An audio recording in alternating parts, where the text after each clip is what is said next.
they start asking you for money. When you're doing well, people start coming at you because they want to be successful too.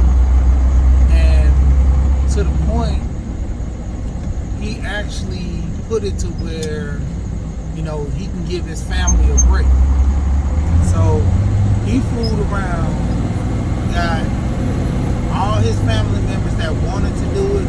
Say he got a couple of that fall off and come back, but for the most part, he got a consistent 12 people that come in.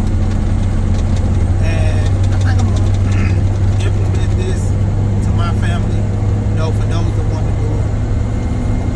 Pull up your credit score, gonna show your credit. Everybody got to show their credit. So, you're gonna hold yourself accountable by showing your credit. That was one of the things he did. And two, just implementing the plan. He made everybody get their LLC. So that was the second thing that he did. But with me, I'm looking at it as implementing that plan. You got your business for your LLC. You got your credit, so you know how your stuff look. And then he started with, people have his little sufi. But it's not like the pyramid ones that everybody. This is one like inner circle. Everybody was putting in 200. I'm gonna do something simple. It's about 600, not 600, 60 bucks. That's $15 a week. If you can't afford $15 a week, you don't need to be getting this type of money or benefits that come with this. I mean, $15 a week is reasonable to the point where you can stop drinking this, stop getting a cup of coffee or eating out, snacking and stuff. You know what I'm saying? You can bring your lunch one day for work. Most people on average spend about anywhere from $10 to $15 on lunch. Some people might go get the little McDonald's meal for, let's say $3 value meal or something, $3 to $4. Technically speaking, if that's the case, miss about three or four of those value meals. You know what I'm saying? Bring your food and go from there. And man, that's like the stuff that he was talking about. Shout out to Social Proof, man. I'm always on there. A lot of entrepreneurs come in, talk some real good stuff, man. Like it gets you more motivated to, being on the right track of doing what you're doing. Just good, man. I mean, helping your family is a big thing, because you bringing people on board. And another factor that he did too was when he taught his family about, what I'm saying, as far as getting their credit together and stuff, getting business credit. Now he got them invested in some of his ventures. You know what I'm saying? Dude had got a storage facility. He got a couple of rental properties. 6 units he talked about. All those to a point, your family can come in and invest. Now you got two types of family members. You got the ones that actually will invest the money and they will turn around and, just let it sit in there and everything good. Then you got the ones that they put $10 in this month, they want $20 next month. They put $1,000 in this month, they want $2,000 in next month. You gotta just let them know this is a slow walk. And if you want to keep trying to, put your money in and taking it out, this ain't for you. This long term. You know what I'm saying? And one of the biggest things, if I do this, which I'm gonna do, you're gonna sign a contract. It's gonna be a penalty if you take your money out early. You know what I'm saying? And that's the thing, business, you can't mix family and business. You gotta pull out contracts. Hold them people accountable. If I have you an investment and you want to pull all your money out, that's gonna mess everybody else up. So you gotta take a penalty. I gotta take a penalty, so you gotta take a penalty. You know what I'm saying? everybody in the family gonna take a penalty. If we have $100,000 business and 10 of us put in $10,000 and everything is doing well, and we get up to 200,000. Now you say, man, I want my 20,000 out of here. Cool, but you can't get the whole 20. You know what I'm saying? You got a percentage. You got 30% got to get held back. You know what I'm saying? That was the interest you made off that money. To a degree, 30% got to get held back. You're gonna get most of the interest that you put into it, but 30% got to get held back. Why? If this the case, take this money and do it yourself. You didn't need us in the first place. You didn't need us to get this 20,000 that you say you so-called need back. You know what I'm saying? And that's the whole point, finding other ways. And one of the key things that Dave said that makes sense, and I do this all the time, you know, my border is this. Anything under $100, I could typically run them numbers, like especially a good 40, maybe $20. Anything under 50, I'll let you get that all day. And they keep you away from it. Anytime I loan people money and they don't pay it back, you tend to stay away from me, because when you come to me, I'm gonna be all cool with you at first, then I'm gonna bring that money back up, and they're gonna make you leave again. Anything over $100, that's a problem. And with me, knowing that you don't like to pay back, or you still owe me, you can't get no. I'm sorry. You know, there's certain family members, you know, I kind of throw a little rope out for, but you know, with friends, even some family members, once I shoot you something, that's it.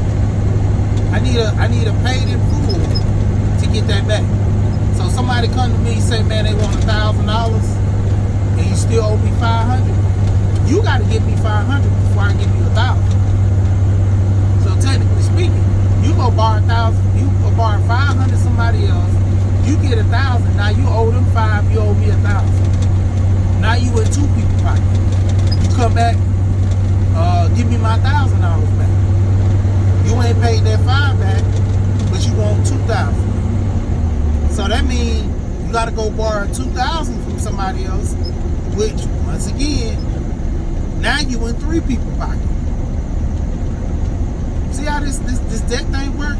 And that's one thing that Dave said, and you know, most people gonna always be in debt, you know, to a degree. And one thing I've been learning too, man, is try not to borrow from so many people, because when you start to borrow, man, it's a struggle, you know. Try to make it on your own. I understand sometimes you got a little cash coming down the line, that's cool. I tend not to borrow too much to where I can't pay back, you know. I'm not, you know, going above my means, getting $10,000 and stuff like that. I typically, you know, stay in the $100 something range. You know, anything that I borrow for that, like over $1,000, it's got to be a good deal that I can make a return on. Other than that,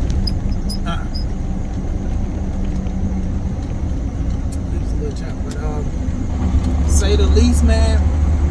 When it comes down to it, with a lot of people, man, you got to learn the basics. And, I mean, it's just crazy, man. Like, that interview, guy was 30 years old and has so much valuable information that jewels that I got from that. Like, he's ahead of his time. At 30 years old, I'm 40 this year, 10 years older than this guy, and I'm learning from him. So I'm always to a point where you can learn from anybody, you know, from a child throughout all. But man, it's like he's already ahead of the curve. He got things figured out. This guy said he had about 40 properties.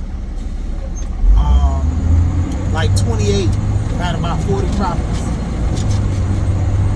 28 with 40 properties, 40 doors, say the least. Because, you know, some apartments, units he had. But he had about about 40 doors at 28 years old. Ended up with the virus that came in, and he sold a couple of those. But man, I'm talking about, hey, that dude, he going places.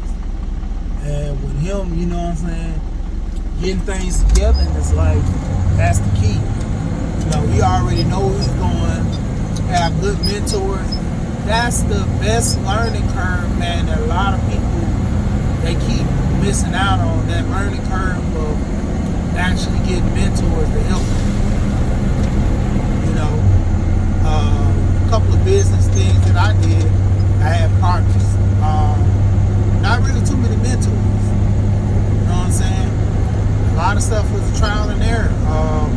Typically with business and finance, learning some things from people that, you know the ropes. And I kind of pushed the envelope with that. But when it comes down to it, man, mentors help. Mentors help a whole lot.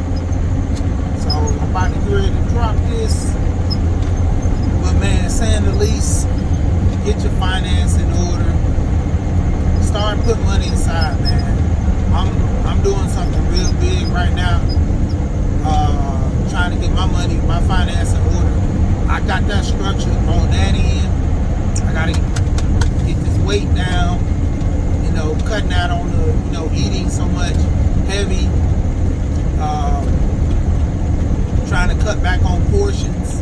Trying to cut back on sweets. You know, I've been trying to eliminate. Only thing I drink far as sodas wise is Sprite, and I drink that every full.